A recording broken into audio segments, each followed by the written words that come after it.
금번 방문은 그 자체로 양국 관계에 있어 뜻깊은 의미가 있다고 생각합니다. 이란이 추진하는 플랜트, 철도, 항만, 수자원 등 다양한 사업에서 한국이 기여할 수 있는 방안도 협의를 하였습니다. 예, 벌써 5월입니다. 그리고 오늘이 바로 5월을 처음 시작하는 월요일이죠. 신유리 사탕탕 정치부터 사회에 이르기까지 다양한 이슈 오늘도 준비해 놓고 있습니다. 함께할 전문가 네 분 먼저 소개해드리겠습니다. 문화일보 황성준 논설위원, 백성문 변호사, 심리상담 전문가 박상희 소장, 한국범죄학연구소 연구위원 김복준 박사님 네 분 나와 계십니다. 어서 오십시오. 안녕하세요. 예. 먼저 조금 전에 화면에서 보셨습니다만 박근혜 대통령 얘기부터 좀 해야 될 것 같아요. 이 2박 3일인데 진짜 뭐 우리나라 대통령으로는 최초라고 그러더라고요. 네, 뭐 우리나라 대통령으로만 최초가 아니라요. 여자 대통령으로서는, 그러니까 정상으로서는 79년 이후에 처음입니다. 이란의 입장에서 네. 볼 때는. 근데 우리가 이제 62년에 이란하고 이제 국교를 맺었습니다만요. 그동안 이제 정상회담이 안 된 것이 사실은 78년에 한번 초청을 받았습니다. 예. 그래서 이제 그 당시에 박근혜 대통령의 그 부친인 박정희 대통령이 가시려고 했는데요. 예. 바로 그 이듬해인 79년 1월에 이란 혁명이 일어나죠. 예. 그리고 곧 이어서 바로 이제 12.16 사태가 나면서 그것이 무산됩니다. 그리고 이제 이란이 이제 반미 노선을 겪으면서 우리가 굉장히 입장이 애매해지죠. 미국하고 관계 때문에. 그래서 쭉 안 되다가 작년에 이제 타결을 보지 않습니까? 7월 달에. 그리고 1월 달에 이번에 이제 미국이 제재를 어느 정도 풀면서 그러면서 이번에 정상회담이 극적으로 이루어지게 됐습니다. 그죠. 그러니까 이번에가 경제적 목적이 굉장히 강한데 그렇다고 볼 수 있겠죠. 네네. 근데 이제 또 하나는 박근혜 대통령이 항상 그 한류에 대해서 관심이 많잖아요. 그죠? 한류. 근데 이란이 한류가 장난이 아닌 모양이에요. 예? 저도 깜짝 놀랐습니다. 예. 이번에 보고 알았는데요. 예. 그러니까 대장금 아시죠? 예. 대장금이 이란에서 시청률이 90%가 나왔다고요. 그 90%가 산술적으로 가능한지 는 모르겠는데요. 근데 거기 네. 채널이 몇 개 안 되는 모양이에요. 아니, 그래도 90%. 이게 90%는 그 다 그렇죠. 채널에선 가능한 그리고 또 숫자가 주몽이 아닙니다. 80%. 그거 보세요. 그 점점 채널이 한 두 개 되나? 그러니까 이번에 우스갯소리로 박근혜 대통령이 이영애 씨하고 송일국 씨 데리고 갔으면 이란이 정말 난리가 났을 거다 이런 얘기까지 할 정도로 예. 저도 몰랐는데 그 정도로 대단하다고 하네요. 예. 이제 그럴 수밖에 없는 게요. 지금 말씀하신 것처럼 제가 정확히 숫자는 기억 안 나는데 방송국이 몇 개 없습니다. 그것도 틀림없고요. 그렇죠. 제가 방송을 16년 했는데 그리고 이제 그렇게 높은 이유 중에 하나는요. 이란에 이제 오락거리가 없었습니다. 그 혁명이 일어난 다음에 보여준 게 전부 이슬람 뭐 기도하는 모습, 그다음에 그 이란 이라크 전쟁 때 혁명 전사들이 싸우는 이야기 이것만 보여주다가 이제 이게 보여줬거든요. 근데 이란에서는 우선 할리우드 영화는 금지돼 있었습니다. 미국 반미 때문에. 예. 그다음에 여성의 경우 요 팔뚝이 나온다더니 종아리만 나와도 전부 금지입니다. 키스 씬도 못 나옵니다. 이런 상황에서 재미있는 영화가 그래도 상대적으로 보여줄 수 있었던 게 한국 사극이었죠.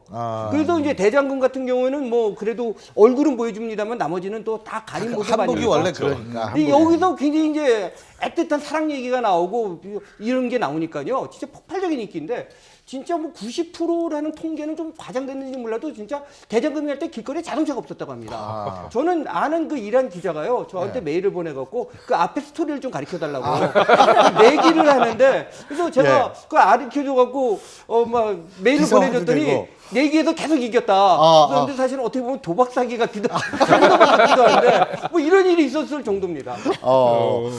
근데 어쨌든 박근혜 대통령이 바로 그래서 이 소프트 파워 공공 외교라고 얘기를 하죠. 바로 이런 쪽에도 신경 쓰고 이번에 아마 그 기업인들 같이 이제 간 숫자가 역대 최다라고 얘기를 하더라고요. 200명이 넘죠. 네, 262국인가 그렇죠? 그렇게 알고 있는데요. 예. 이제 왜 그러면 이란에서 이제 한국을 이번에 정말 큰 식사 대접을 했습니다. 예. 식사 대접을 했던 게 대표적인 게 뭐냐면은 단순히 정상회담만 이루어진 게 아니라 사실 이란의 최고 지도자 하메네이가 또 이제 박근혜 대통령 만나기로 한 거거든요. 근데 그 하메네이가 최고 지도자라고 말씀하셨는데 네네. 그 사람이 종교 면에 있어서 최고죠. 그죠? 그럼 대통령은 뭐고 그 사람은 어떻게 위상이 아닙니다. 어떻게 되는 거예요? 단순한 종교가 아니라 이란 헌법. 1979년 혁명에 만들어진 헌법에 의하면요. 예. 바로 최고 지도자라는 직책이 있습니다. 어. 최고 지도자가 입법, 행정, 사법 3권을 갖고 있고요. 예. 군 최고 통수권자입니다. 하메네이가 그러니까 입법, 사법, 행정 뭐 상권을 다 갖고 있는 네, 거군요. 상권과 그럼 그다음에 국권 최고 통수권자. 그래서 합참의장과 3군 사령관을 전부 임명하고요. 예. 그다음에 경찰 총수도 임명을 하고요. 예. 사법부 책임자도 임명합니다. 예. 그리고 대통령을 파면시킬 수 있습니다. 아. 근데 그게 어떤 제도냐면, 근데 항상 일은 하지 않고 있고요. 예. 평상시에는 일을 안 합니다. 평상시에는 이제 대통령이 통치를 하는데, 굳이 말하자면 무슨 이거면 우리나라 헌법재판소 소장이 대통령 파면권을 갖고 있고 3권을 아하. 갖고 있는 사람이라고 생각하면 됩니다. 예. 즉 어떤 법률이라든지 대통령의 행위가 있었을 때 그것이 이슬람 율법에 위반된다고 하면은 그것을 갖다가 그러니까 우리나라 위헌 소송한 것을 무효 처리를 할 수가 있습니다. 그래서 일상적인 통치는 대통령이 하는데 예. 뭔가 대통령이 그 바운다리를 넘어섰다. 그러면 나와서 제재를 갑니다. 그러니까 일종의 태국 국왕 비슷한 거죠. 네네. 그러니까 태국에서 왜 구테타 자주 일어나잖아요.